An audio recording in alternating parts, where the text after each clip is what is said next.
उधर जालौन पहुंचे जल शक्ति मंत्री स्वतंत्र देव सिंह ने कोंच में आयोजित अन्नदाता सम्मेलन में भाग लिया। इस दौरान उन्होंने कांग्रेस और सपा पर जमकर निशाना साधा। कहा कि कांग्रेस सरकार में शंकराचार्य की गिरफ्तारी हुई है और राम मंदिर के अस्तित्व पर सवाल भी उठाए गए। वहीं सपा सरकार में व्यापारी सुरक्षित नहीं रहते हैं, लेकिन जब से भाजपा सरकार आई है तभी से सभी वर्गों की सुरक्षा सुनिश्चित की गई है।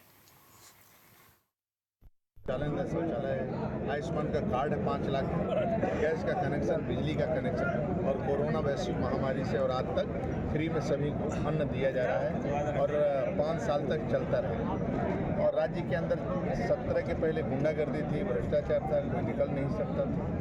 आज मैं कह सकता हूँ कि आदरणीय योगी जी के शासन में 5 बजे नहीं 12 बजे की रात को भी लोग टहल रहे हैं, घूम रहे हैं, अपने को सुरक्षित महसूस कर रहे हैं। राहुल गांधी विकास भी जबरदस्त, आप ट्रेनों को उचित करते देखेंगे, रोडों का हाईवे, नेशनल हाईवे देखेंगे, 4 लाइन की सड़कें देखेंगे, एयर कनेक्टिविटी देखेंगे, हॉस्पिटल, एम्स भी बढ़ोतरी, विश्वविद्यालय से लेकर शिक्षा के क्षेत्र।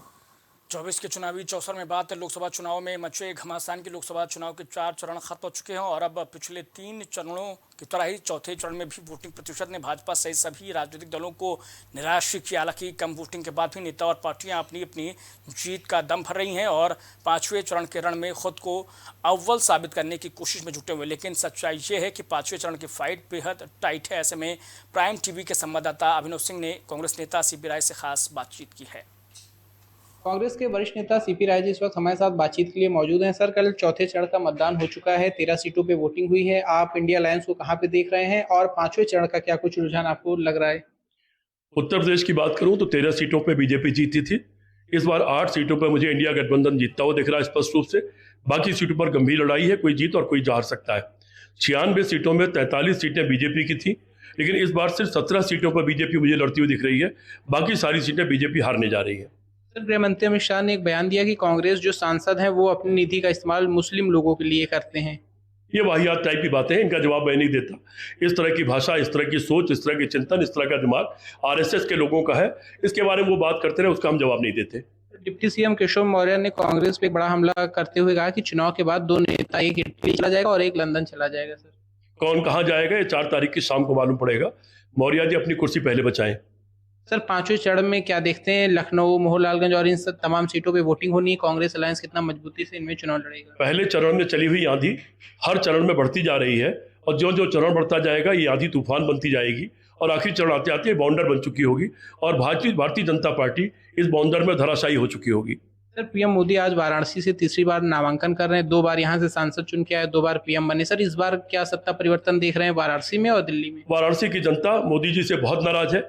उन्होंने वादा खिलाफी की है, झूठ बोला है और जहां पर हर हर महादेव का नारा लगता था वहां उन्होंने गुजरात से लाकर के अपने लोगों से हर हर मोदी का नारा लगाया है। उस समय चल गया, लेकिन अब वो लोगों के दिलों में चुभा हुआ है। उसका जवाब इस 1 तारीख को जब वोट होगा उसमें जनता देने जा रही है। सर, अमेठी में कांग्रेस नेता दीपक सिंह पे मुकदमे दर्ज किए गए हैं। सर, ये क्या सत्ता के दबाव में क्या कोई प्रशासन कार्रवाई कर रहा है या वहां पे चुनाव प्रचार से आप देख ही रहे हैं, आप ही लोगों ने विजुअल दिखाए हैं, कई लोगों ने फोटो भेजी है। जगह जगह चुनाव में तमाम लोगों को वोट नहीं डालने दिया जा रहा है, वोट को डिले किया जा रहा है, कुछ खास लोगों के वोटों को रोका जा रहा है जगह जगह पर। ये सारे हथकंडे अपनाने की कोशिश कर रहे हैं, लेकिन जनता एक तरफा हो गई। जहां वोट भी रोकने की कोशिश की जा रही वहां पर लोग अड़ गए, हम यही बैठे रहेंगे, कब तक वोट नहीं डालने देंगे आप। ये जनता की मुखरता है और यही मैं जो बार बार कह रहा हूं कि आंधी बनने जा रही है, वो आंधी बन रही। दीपक सिंह का सवाल है, दीपक सिंह एक हमारे जुझारू नेता है, जुझारू कार्यकर्ता है। वो वहां पर मजबूत स्तंभ है अमेठी में हमारे।